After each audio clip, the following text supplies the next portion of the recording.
Hello everyone and welcome to my channel. Today we are going to discuss the poem From a Railway Carriage. This poem is written by Robert Louis Stevenson. In this poem, the poet RL Stevenson describes his train journey as a child. He is excited and amazed with the unique views that he gets to see from the train window.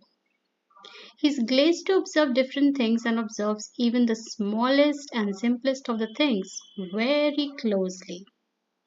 The poet uses several figures of speech, or we can say poetic devices, to beautifully present the poem.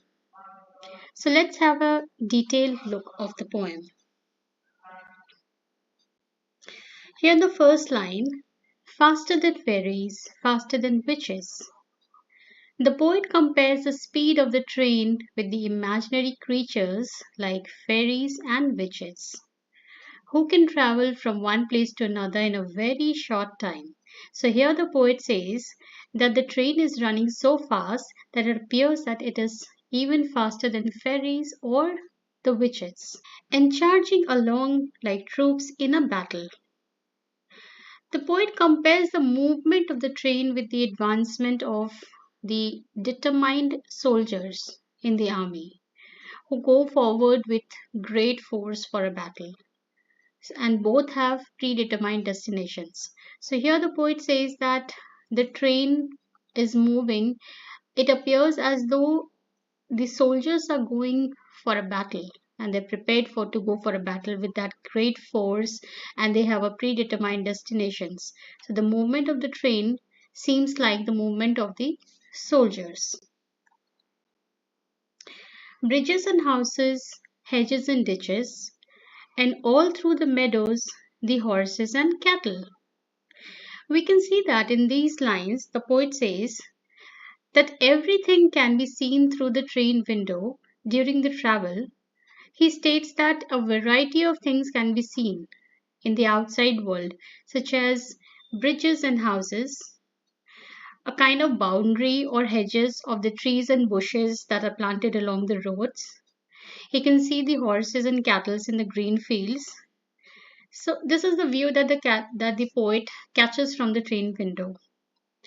The going forward, the lines are: all of the sides of the hill and the plain fly as thick as driving rain. So again, the poet describes the sight which he sees from the train. The sights outside of the hills and the plains are only seen for a moment. We can see the glimpse of these sights. So this shows the fast movement of the train. All views cross the train just like a drop of rain. So the way the rain falls continuously and the drop falls and that is gone, the same way the poet is able to see the glimpse or the sights only for a very short period of time, and the views are constantly passing. So it seems like the driving rain.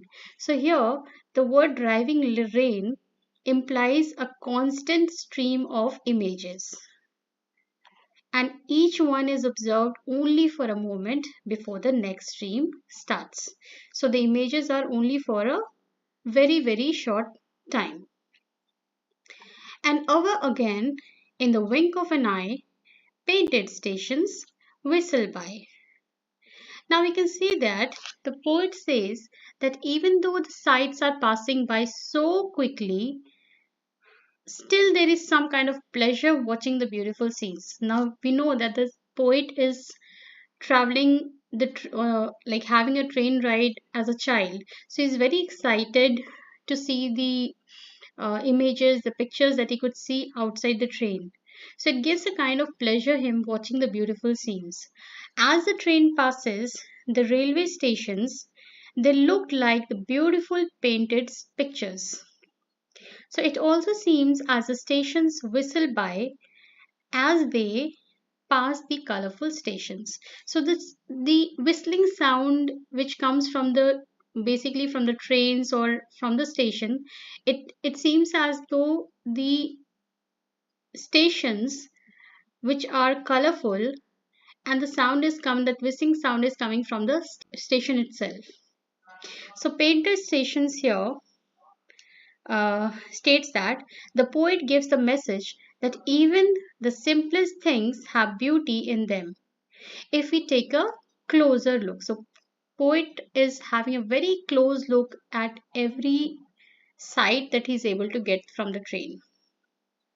Here the wink of an eye means very quickly. Here is a child who clambers and scrambles all by himself and gathering brambles. Now, the other side that the poet sees from the train is that he could see a child who is climbing a steep ground and collecting berries all by himself during the climbing. So basically here clambers and scrambles means to climb on a slope or a slopy ground and to climb quickly, most probably using both hands and legs with lot of effort. And the brambles here is basically these are wild berries. So as going forward, as climbing on the slope ground, the steep slope of the ground, the child is also collecting the brambles.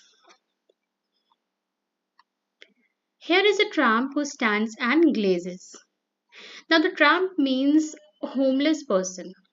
So the poet also sees that a tramp who is a homeless person, uh, he was also looking at the train with a lot of amazement. So stands and gazes means like the homeless person is standing outside and he is gazing at the train, the passing train, with lot of amazement and excitement. And there is a green for stringing the daisies. As the train moved forward, he sees the fields of daisies planted in rows, which looked like a garland of daisies stringed together. So, stringing the daisies is a phrase that means making a garland of the daisies. So, basically, here the daisies are planted in rows. So, when looking from the train, it looked like the daisies are stringed together like a garland. So it was looking very beautiful, like as though it is a garland made up of daisies. Here is a cart run away in the road, lumping along with the man and load. Lumping means moving clumsily and noisily. So the poet says that he then sees a cart moving slowly on the road and it was full of load and the cart driver was also sitting on the cart. So the cart was moving very clumsily with lots of noise and it was as it was carrying a lot of load on it. And here is a mill and there is a river, each a glimpse and gone forever.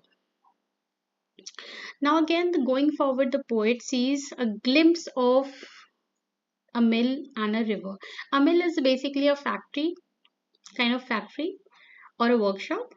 So basically, the poet gets to see a glimpse of the mill and also a river which was passing by.